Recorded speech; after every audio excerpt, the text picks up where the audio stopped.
Inamin din ni Pangulong Volodymyr Zelensky ng Ukraine na sa Vyshnev sa Kyiv Oblast noong gabi ng Hulyo 6 sa gitna ng pag-atake ng Russia, sumabog talaga ang mga bala na iniimbak doon ng mga gumagawa ng armas. Nagdulot ang pag-atake ng Russia ng pangalawang pagsabog sa Vyshnev na tumagal ng ilang oras, winasak ang halos 5 kalye at kumitil sa buhay ng 9 na tao. Nagbago-bago ang opisyal na bersyon nitong mga araw na ito. Mula sa mga cluster munition hanggang sa kalaunan ay inamin ng mga otoridad na ang pag-atake ay tumama sa imbakan ng mga bala ng isa sa mga kumpanya ng Ukroboronprom. Maraming usapin agad ang lumitaw tungkol dito. Bakit ang bodega militar ay nasa tabi ng mga bahay? Sino ang mananagot dito? At paano nalaman ng mga Ruso kung saan eksaktong dapat umatake? Sinabi na ni Zelensky na mayroong matinding paglabag at natukoy ng mga may sala. Kaya sa episode na ito, magiging neutral tayo hanggat maaari based sa opisyal na impormasyon. Tatalakay natin ang iba't ibang bersyon ng nangyari sa Vyshnev na hindi agad nagkukonklusyon, lalo na habang ongoing pa ang investigasyon. Pagkatapos nito, tatalakayin pa natin ang dalawang kaugnay na paksa. Isang malaking iskandalo ng espiya sa Roma kung saan inakusahan ang dating Italianong espiya sa pagbibigay ng impormasyon tungkol sa depensang panghimpapawid para sa Ukraine sa Moscow at mga bagong pag-atake sa mga lungsod ng Ukraine. Pag-atake ng mga Russian na raketa na may shrapnel sa Kiev. At pag-atake ng mga KAB sa isang mataong lugar sa lungsod ng Sumy noong 11 ng Hulyo. Ako si Alexei Pechi. Pag-usapan natin ang mga paksang ito, pero bago magsimula, paki-subscribe sa YouTube channel na ito. Malapit na tayong umabot ng 300,000 subscribers, kaya't lubos akong napapasalamat kung sasali ka sa YouTube channel na ito.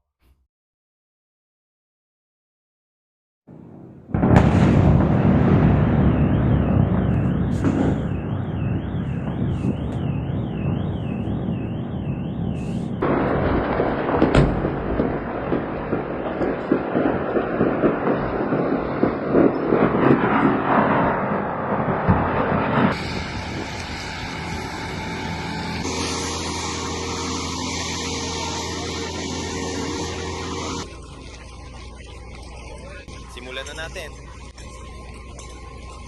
Ayan, nakita ko na.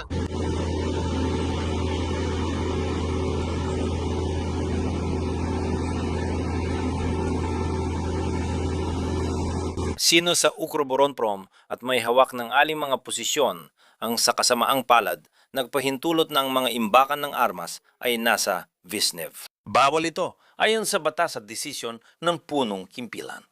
Lahat ng ito ay nilabag.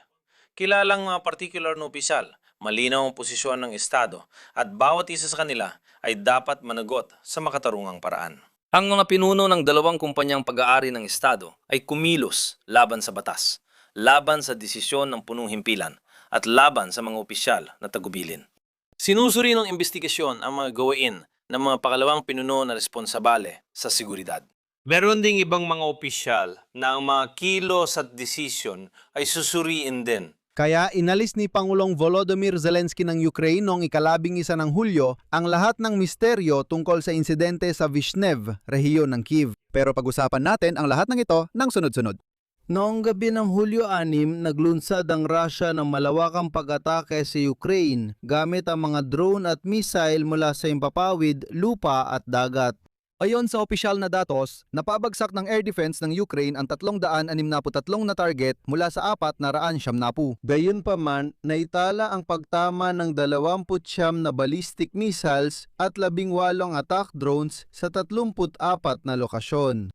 Doon naging malinaw ang malaking problema ng depensang pangimpapawid ng Ukraine laban sa mga missile dahil walang nabagsak na ballistic missile nung gabing yon. Isa sa mga lugar na tinamaan ng Russian missile noon ay sa Vyshnevo malapit sa Kiev at doon mismo nagsimula ang sunod-sunod na pagsabog. Isang pagsabog na tumagal ng ilang oras. Dito nagsisimula kung bakit dapat tayong mag-ingat sa pagtalakay ng paksang ito na tungkol sa iba't ibang dahilan ng mismong pagsabog. Nagbago ang mga ito sa pagdaan ng panahon kaya subukang sundan ang mga ito ng maayos at neutral. Ang unang bersyon na agad lumitaw noong araw ding yon ay ang paggamit ng mga cluster munition.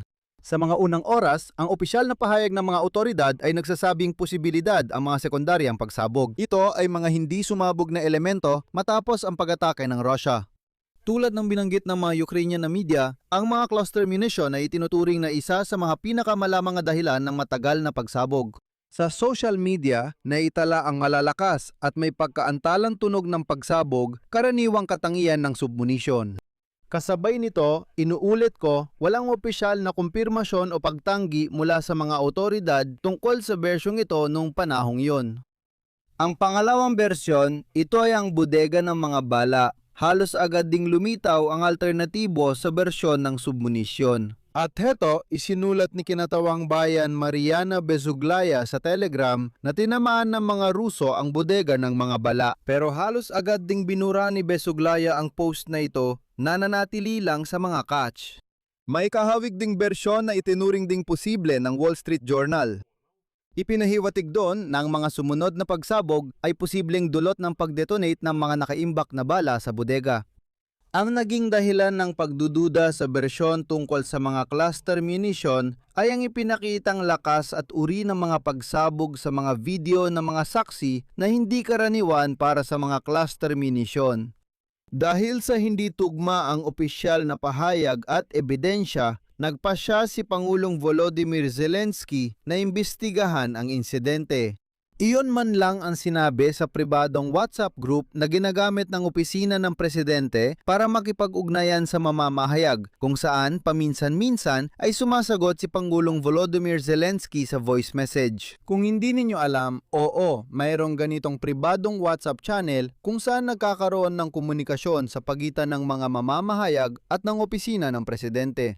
Sinabi ng team ni Zelensky na kailangang imbestigahan ito. Matapos ang 3 araw, inutusan ni Vladimir Zelensky ang serbisyo ng seguridad ng Ukraine at serbisyong paniktik na agad alamin ang nangyari sa Vishnevo. Mahalagang itala dito ang isa pang mahalagang detalye.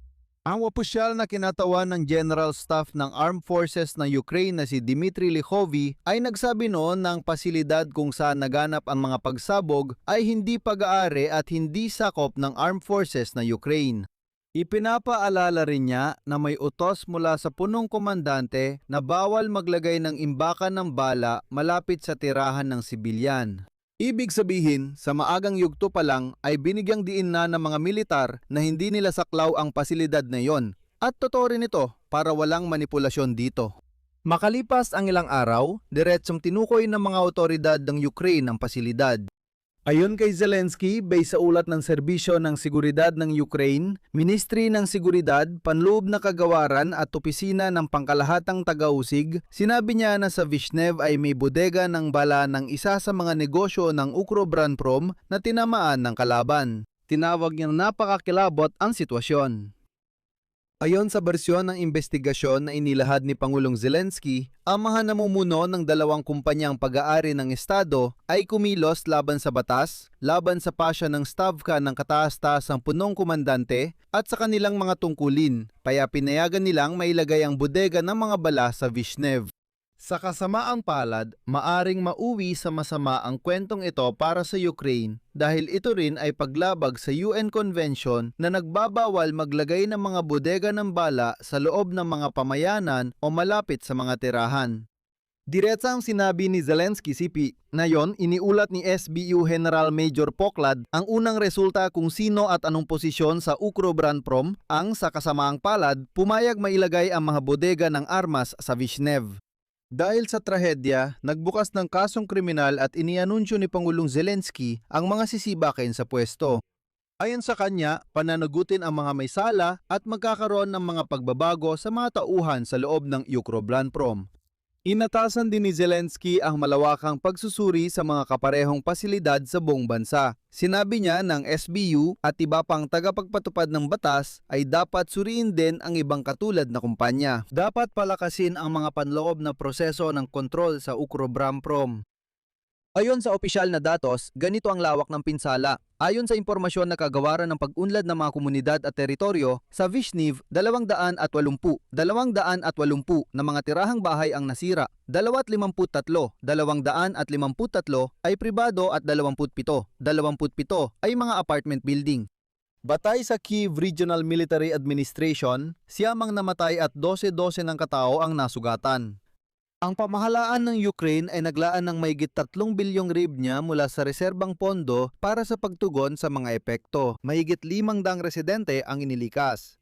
At lumabas na rin ang mga larawan ng mga wasak na kalsada, halos nakita nyo na. Практически все.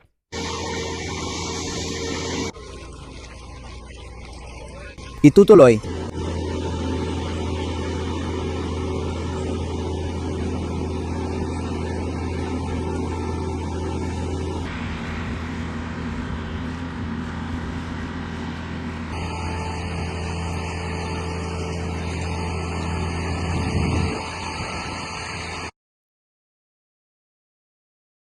Ngayon, tungkol naman sa diskusyon na umusbong sa impormasyong espasyo ng Ukraine, susubukan kong ihatid ito sa pinaka-neutral na paraan bilang isang hanay lang ng mga tanong na itinatanong ng mga Ukrainian at hindi bilang isang paratang.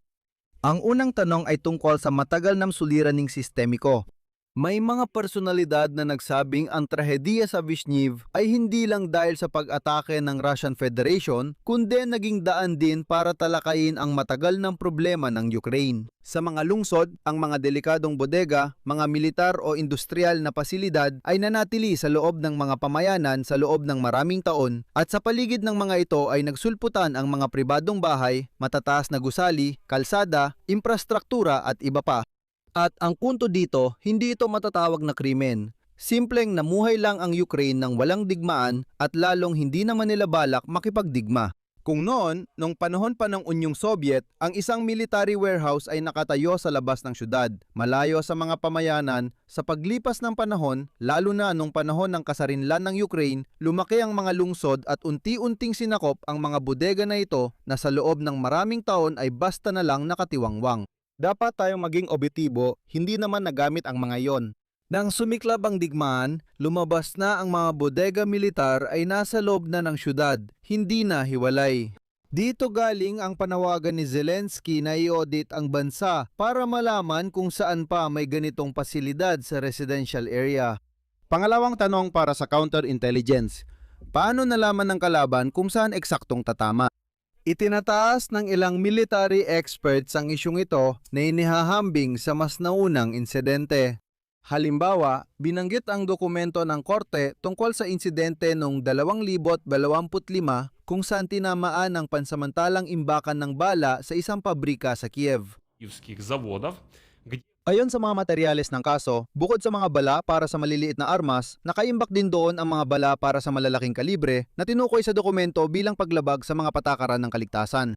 Napagpasyahan na hindi lang kakulangan sa depensa laban sa himpapawidang problema, kundi pati na rin ang kontra-espionage. Paano nalalaman ng kalaban ang laman at lokasyon ng mga bodega?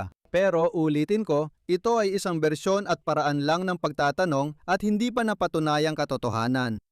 Ang ikatlong tanong ay ukol sa insidente ng tinanggal na social media post. Ang pag-post at mabilis na pagbura ni Deputy Mariana Bisuglaya ng mensahe ukol sa imbakan ng bala ay naging hiwalay na paksa ng usapan. Para sa iba, ito ay maagang pagbubunyag ng impormasyon. Sa iba naman, paraan ito para di makumpirma ng kalaban ang uri ng lugar. Walang opisyal na paliwanag mula sa autoridad at hindi rin alam kung ano ang nangyari. Ang sentrong usapan sa lipunan ay habang iniimbestigahan pa ng SBU at opisina ng punong piskal. Ang mga sagot kung ano at bakit sumabog, sino ang may kasalanan at gaano kalaki ang pananagutan ay nananatiling bahagi ng investigasyon. Itinatala ko lang ang mga bersyon at opisyal na pahayag, ngunit sa yugtong ito ay hindi ako maglalabas ng hatol kapalit ng investigasyon. Ngayon, kaugnay na paksa na nagpapaliwanag kung bakit mainit ang tanong kung paano nalalaman ng kalaban hindi lang sa Ukraine kundi sa buong Europa. Nabunyag ng Italianong prosekusyon ang isang grupong espiya na, ayon sa investigasyon, ay kumikilos sa utos ng Russianong Military Intelligence na GRU upang mangalap ng impormasyon tungkol sa mga sistemang Western Air Defense na ipinapadala sa Ukraine. Sabi ng Defense News, tila pelikula ang mga detalye. Ang pangunahing suspect ay si Govino Piros, 59 na taong gulang na dating opisyal ng mga serbisyong paniktik ng Italya. Ayon sa investigasyon, si Mikhail Ostakov, Russian military attaché sa Roma, ang kanyang tagapamahala at opisyal ng pangunahing direktorado ng intelihensya ng Russia. Ang mekanismo ng pagpapasa ay ganito. Sa mga lihim na pagpupulong, ibinibigay ni Ostakov kay Piros ang mga listahan ng mga hinihinghing impormasyon at kapalit nito ay tumatanggap siya ng micro SD cards na may impormasyon na iniiwan para sa kanya sa isang butas sa pader. Ibig sabihin, tinago ni Piros ang flash drive na may impormasyon sa isang lugar. Para sa bawat paket ng datos ayon sa investigasyon, nagbabayad ang Ruso ng 4,000 euro ng cash. Kung ano talaga ang kineinteresa ng Moscow, narito ang listahan na talagang nagpapakita ng lahat. Ang European Air Defense System na SEMTE mula Italia at Pransya ay ibinibigay sa Ukraine, pati na rin ang CHEMR anti-aircraft system. Ang Leonardo Kupol Michelangelo system ay hindi pa nasusubukan, nakatakda pa lang itong subukan sa Ukraine. Mga plano ng Italia para sa mga missile na Storm Shadow at tulong sa Ukraine sa paggawa ng mga long-range na missile. Ito ang tanong na pinaka-interesado ang mga Ruso, paano tinutulungan ng Europa ang Ukraine gumawa ng sarili nilang ballistic missiles? Ibig sabihin, sinadya ng kalaban na hanapin ang mga kahinaan ng mga sistemang nagpoprotekta sa kalangitan ng Ukraine. Malakas ang naging reaksyon ng Italia at pinaalis ng gobyerno ang dalawang Russian military attaché. Pinalayas, itinapon palabas ang mga dugyot na Ruso mula sa Europa, sa wakas. Hindi ko talaga maintindihan kung bakit hinahayaan pa rin ng mga Europeo na manatili sa kanilang mga bansa ang mga hindi malinis na taong ito. Sinabi ni Antonio Tajani, pinuno ng kagawaran ng ugnayang panlabas ng Italia, na ginagamit pa rin ng Moscow ang hybrid na digmaan laban sa kanluran na tinawag niyang seryoso at hindi katanggap-tanggap na panghihimasok. At dito, para makumpleto ang larawan, nais ko ring banggitin. Sinabi ng abogado ni Piros na hindi nagbigay ang kanyang kliyente ng anumang lihim na impormasyon sa Russia. Ibig sabihin, malinaw na kinokontra ng depensa ang posisyon at sinasabing walang naipasa na ganong impormasyon. Pero inaamin naming ipinasa nga. Hindi naman talaga masyadong lihim ang impormasyon.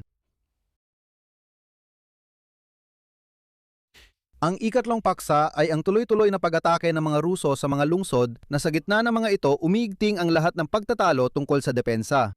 Kiev, 3 beses tinarget ng Russia ang lungsod sa loob ng 1 linggo. At ayon kay Alexander Kovtunov, ang pinuno ng administrasyong panlungsod ng distrito ng Darnitsky, ang misail na ginamit sa pag-atake sa Kiev noong gabi ng Hulyo 11 ay nilagyan ng shrapnel, kaya't maraming sasakyan at mga tirahan ang nasira ng mga pira-pirasong bakal.